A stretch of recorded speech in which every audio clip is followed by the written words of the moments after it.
Ya, sementara itu di tengah sorotan dunia internasional, Israel menunggu izin Amerika Serikat untuk kembali menyerang Iran. Israel bahkan bercita-cita ingin mengembalikan Iran ke zaman batu. לחידוש המלחמה מול איראן. צה"ל ערוך בהגנה ובהתקפה ומטרות מסומנות. ממתינים לאור ירוק מארצות הברית, בראש ובראשונה כדי להשלים את חיסול שושלת חמינאי, יוזם תוכנית ההשמדה נגד ישראל, ואת מחליפי המחליפים של מנהיגות משטר הטרור האיראני. ובנוסף, להחזיר את איראן לעידן החושך והאבן, על ידי פיצוץ מתקני האנרגיה והחשמל המרכזיים, וריסוק התשתיות הלאומיות הכלכליות. שלטון הטרור באיראן מתמחה בעיקר בדיכוי פנימי של האוכלוסייה, באמצעות משמרות המהפכה והבסיג' ובסחטנות אנרגטית, עם איום בהעלאת מחירי הנפט בעולם. הוא שוכב על הקרשים, מנהיגיו מסתתרים במנהרות ומתקשים לתקשר ולקבל החלטות. השמיים שלו פרוצים לרווחה, וכל התשתיות הלאומיות שלו ומתקניו האסטרטגיים חשופים להתקפות, אבל הוא מכריז שהוא מנצח. Pemirsa, Komandan Angkatan Darat Iran memperingatkan musuh agar tidak meremehkan kekuatan militer Iran. Peringatan ini menegaskan kesiapan tempur Iran di tengah ketegangan kawasan.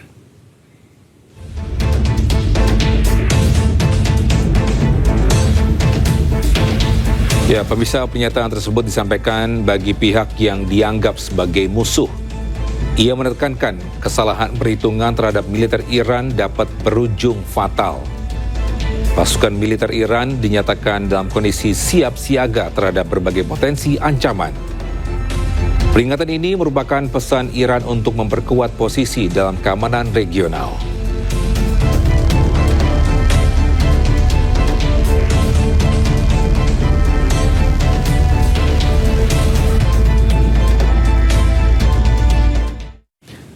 Bisa ribuan warga Iran dan pengantin baru turun ke jalan memenuhi pusat kota Tehran, Iran sebagai bentuk dukungan mereka melawan Amerika Serikat dan Israel.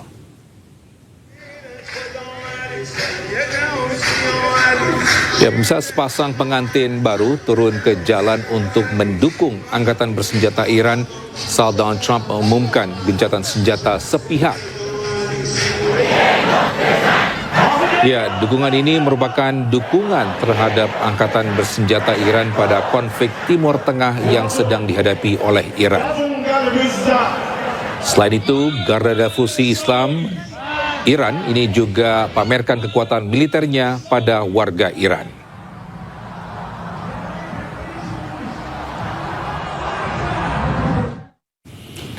Bisa anggota parlemen Iran Abul Fazl Zohrafan ini mengatakan Amerika Serikat harus menerima tanggung jawab atas kesalahan strategis serangan sekolah di Minab yang mematikan.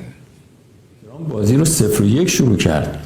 یعنی یک نوع قمار نظامی سیاسی رو زد که هیچ آدم عاقلی چنین کاری نمیکنه و امروز باخته و به ما خسارت وارد کرده. بنابراین اول باید بپذیره مسئولیت این خطای راهبردی رو به عنوان متهم تجاوز به ایران، کشتن 160 کودک دبستانی ما رو و اینکه به چه حقی و به چه جرأتی تونستی بیای رهبر ما رو در خانه خودش در کنار خانواده به شهادت برسونی. پس اول پذیرش مسئولیت این اقدام هست.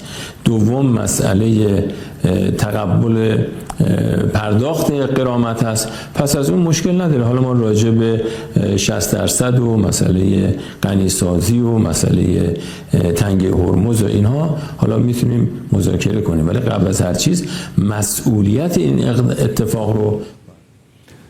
Misi negosiasi antara Amerika dan Iran belum mencapai kata sepakat. Amerika perpanjang gencatan senjata, menuntut Iran tak gunakan nuklir. Iran pun memberikan jaminan soal penggunaan nuklir, namun Amerika harus mencabut blokadenya dari Selat Hormuz yang diklaim milik Iran.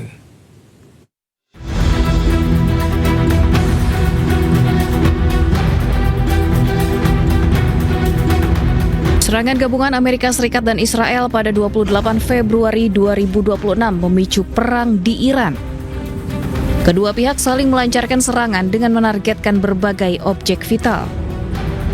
Trump said no nuclear. Pada negosiasi pertama antara Amerika dan Iran di Islamabad, Amerika menuntut Iran menghentikan produksi nuklir dalam tujuan apapun.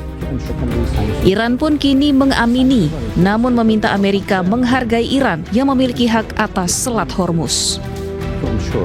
First, of course, we want our right to be, respected. And secondly, sanctions be lifted.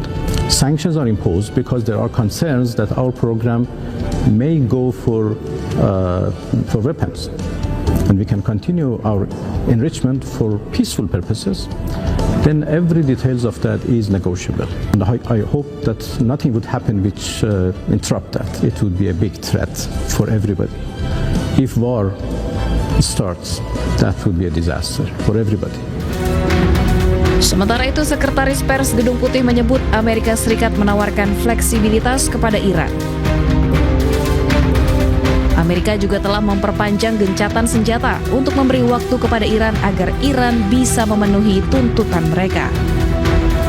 Again, the president's offering them a little bit of flexibility because we want to see a unified proposal to the president's very strong proposal, and he's made his red lines very clear. So as we await that response, there's a ceasefire with the military and kinetic strikes, but Operation Economic Fury continues, and the effective and successful naval blockade continues as well of ships and vessels that are moving to and from Iranian port. Gencatan senjata antara Iran dan Amerika membuka ruang diplomatik bagi kedua negara untuk menyelesaikan persoalan. Serangan rudal juga dilaporkan telah berhenti, setidaknya untuk sementara waktu. Ya, sementara itu aksi unjuk rasa menentang perang Iran berubah menjadi kekerasan di London pada hari Rabu.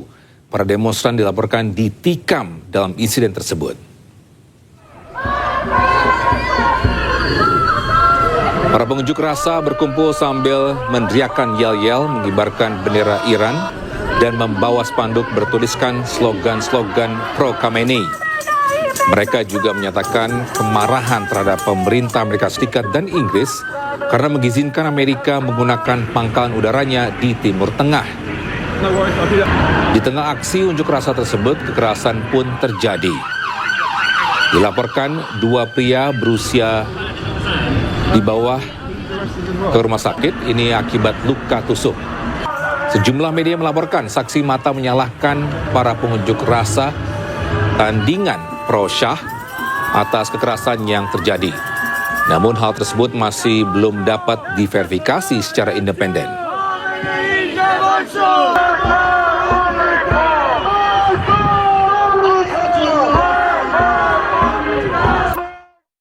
Ya, unjuk rasa anti perang juga digelar di Jerman. Para demonstran menyuarakan kekecewaan peran pemerintah Jerman dalam perang yang menilai memprioritaskan kepentingan Amerika dan Israel di atas kepentingan Jerman sendiri.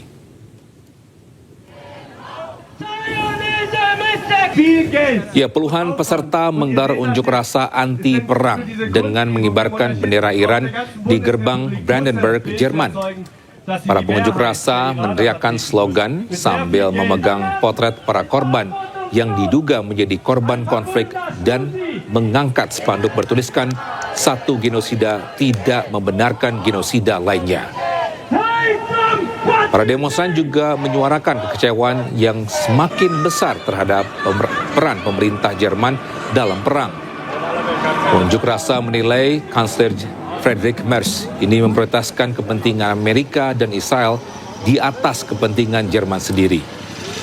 Imbas perang Timur Tengah, inflasi tinggi menyebabkan keprihatinan bagi warga Jerman. Demonstrasi ini juga menarik sekelompok kecil demonstran tandingan pro-Shah yang berkumpul di dekatnya, meneriakkan slogan-slogan dan mengibarkan bendera singa dan matahari pra 1979. Sementara polisi bergerak untuk memisahkan kedua kelompok massa tersebut. Haben die USA und hat Israel und auch Deutschland den Kampf.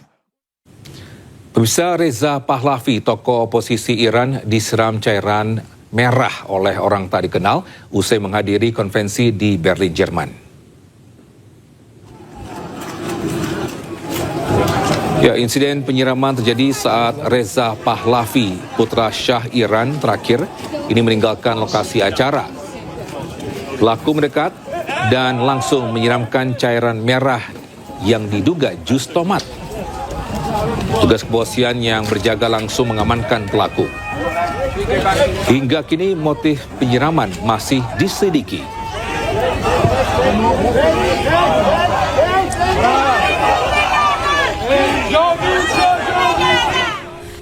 اسلامی به ضباط عبور خواهد کرد. Ya, pemirsa, insiden terjadi di tengah meningkatnya tensi politik terkait Iran serta sorotan terhadap tokoh oposisi Iran.